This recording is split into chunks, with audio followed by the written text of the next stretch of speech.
শনিবাৰৰ পৰা আৰম্ভ কৰি আজি আমি অন্তিম দিনত উপস্থিত হৈছো। পশ্চিম নগাঁও আৰু জাগিৰোড আমাৰ দান তোলা পৰ্ব ইতিমধ্যে হৈ গ'ল। আমি ডাঙৰ পূজা কৰো। সেই মুৰ্গীবিলাকক আমি সকলোৰে মংগলৰ বাবে কেনেকে যুদ্ধ কৰিছিলো সেইখিনিকে আমি ৰাইজৰ আগত অকমান আমি প্ৰদৰ্শন কৰো এই মেলাত।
আজি অন্তিম দিন গোভা বহাগ বিহুৰ আৰু এই অন্তিম দিনখনত আমাৰ এই বৰপাম নামে কোৱা ঠাইখন ইয়াত পশ্চিম নগাঁও দেওৰজা আৰু গোভা ৰজাৰ এইটো সংগমস্থল।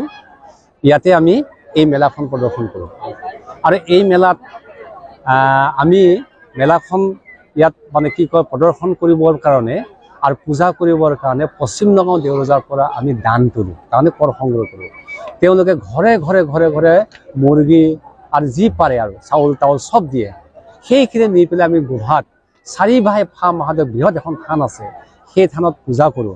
পূজা কৰি পেলাই আমি তাৰ পৰা অনা মুৰ্গীবিলাকক সকলোবিলাক কণীবিলাকক চবক আমি তাতে বলি দিওঁ। বলি দি পেলাই পাহাৰ ভৈয়ামৰ মানুহ চব একেলগতে এসাঁজ খাওঁ আৰু দেৱতাক আমি আগবঢ়াওঁ। আৰু সেই তাত বলি দিয়া যিবিলাক মুৰ্গী তাত তেজবিলাক আমি আমাৰ যুদ্ধত ব্যৱহৃত সামগ্ৰীসমূহ সানি দিওঁ। তেতিয়া সেই তাৰ পৰা আহি এতিয়া গোভা ৰজা ঘৰত আমি তেতিয়া তাৰ থানৰ পৰা নাচি নাচি আহোঁ। গোভা ৰজা ঘৰত গোভা ৰজা আৰু জেলা আৰু কোৱাজ কোঁৱৰে সোধে তোমালোকে ক'ৰ পৰা আহিছা? তোমালোককতো পঠাইছিলোঁ আমি তেজপুৰ ৰঙামাটিত মানুহক পৰাস্ত কৰিবৰ কাৰণে যুদ্ধ কৰিবৰ কাৰণে। যুদ্ধ কি হ'ল? আমি যুদ্ধ কৰি আহিলে জয় কৰি আহিলে। তেতিয়া কি চিন? এই মুৰ্গীবিলাকত যে লাগে বলি দিয়া তেজবিলাক, এই তেজবিলাক প্ৰদৰ্শন এয়া মানুহক কাটি পেলাই আমি জয়যুক্ত হৈ আহিছিলোঁ তেজপুৰ ৰঙামাটিত। আৰু সেইখিনিকে আমি যাদৱ গোসাঁই প্ৰদৰ্শন কৰোঁ আৰু ৰাইজক প্ৰদৰ্শন কৰোঁ মেলা আকাৰে। গতিকে এইটো সুন্দৰ পৰম্পৰা। ইয়াত মানে পাহাৰ ভৈয়াম আৰু গোটেই মানে কি সমতলৰ মানুহখিনিও একগোট হৈ আহে আৰু এনেধৰণে আমি পৰম্পৰাখিনি আমি জীয়াই ৰাখিছোঁ আৰু ভৱিষ্যতলৈকে জীয়াই থাকিব।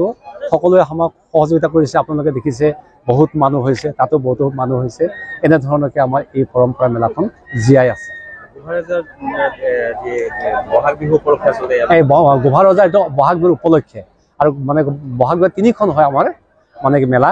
এখন আছে খাৰবিল মেলা, ইতিমধ্যে খাৰবিল মেলা হৈ গ'ল আৰু যোৱাকালি কুমাৰকুছি মানে কি কয় মেলা হৈ গ'ল গোভা ৰজাৰ। আজি আকৌ অন্তিম দিন নখোলাৰ পশ্চিম নগাঁও এই বৰপামত আমাৰ এই মেলাখন হয়।